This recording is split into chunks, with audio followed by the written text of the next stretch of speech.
Uko umwaka utashe kuwa mbere Rusama Uburundi burahimbaza umunsi wahariwe abakozi n'akazi nkuko wahimbajwe mu makomine yose kuri wa gatanu igenekerezo rya mbere Rusama umwaka wa 2026 no muri komine Isare intara ya Bujumbura uwo munsi ukaba warahimbajwe aho ibirori byatangujwe n'inkuka ya misa yabereye kuri paruwase ya Gatolika mu Rushubi. Muri iyo nkuka ya misa umusaseredote w'umukama yamenyesheje ko umuntu atarekuriwe kurera amaboko aca yishimikiza inkuru ya Yosefu avugwa mu gitabo ca Bibiliya abamenyesha ko yabaye rurangiranwa kubw'akazi yakora abasaba nabo kuba bari rurangiranwa ku bikorwa bakora kabe n'akaryo ko gusaba imbabazi ku vyo bakoze bidahesha iteka umukozi bakore basenga kuko hari abakora ubuzi bakibagira gusaba Imana. Haciye hakurikira urugendo rurerure rw'abakozi batandukanye bo muri iyo komine ya Isare amashirahamwe atandukanye abikorera utwabo n'abandi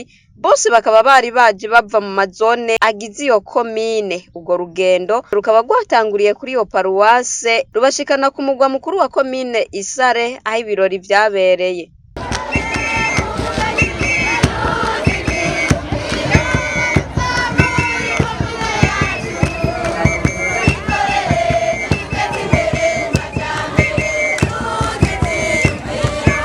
Ibirori nyezina bimaze gutangura byaranzwe kandi n'intambo zitandukanye umurisho w'ingoma hamwe n'ubugenegene. Genetisi Ndikumagenge yaserukiye Kosibu muri komine Isare yashikirije ijambo yarungikanwe aho bashima ku ngingo zimwe zimwe zafashwe n'umukuru w'igihugu nko mu gisata c'ubutare bagasaba kubandanya iyo ngendo kugira ngo ikigega c'igihugu kibomboke bagasaba ko hokwigwa ikibazo c'imishahara hakurikijwe uko ibiciro vyifashe.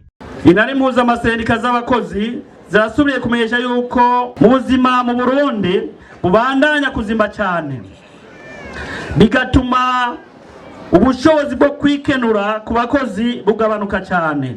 Ivyo bigatuma imiryango myinshi idashobora kwironsa ibyankenerwa nko kuronka aho baba, kwivuza no kugura imiti, kwigisha abana no kuronka ivyambagwa tutavyibagiye.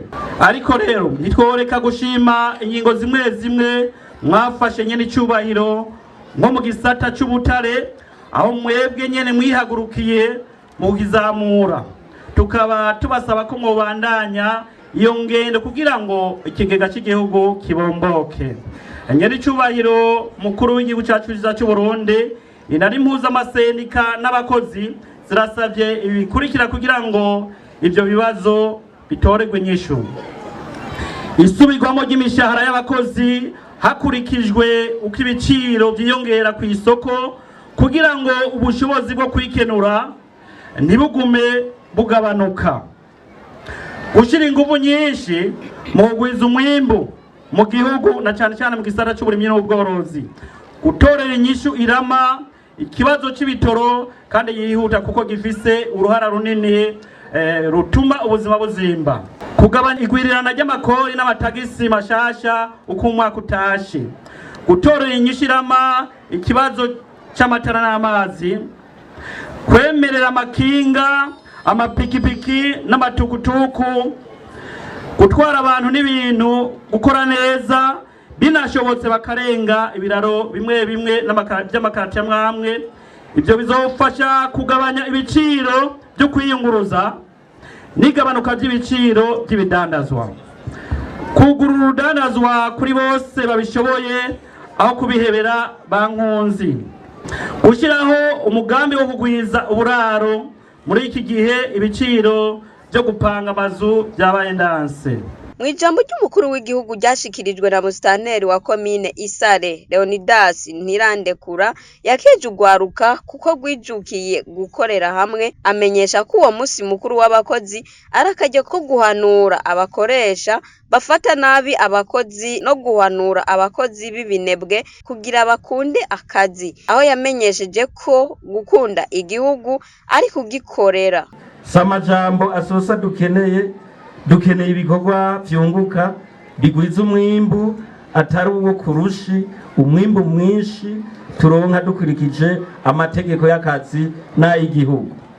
Gukunda igihugu nukubahiriza amategeko n'amabwirizwa kuko afasha igihugu kuguma mu mahoro no mu butungane, ukwitanga mu bikorwa kugira ngo uteze imbere ubutunzi bwacu, ukuciyumvamwo nk'impetso yawe, ukagikorera nk'uwikorera, ugashira imbere ineza rusangi aho gushira imbere inyungu zawe gusa.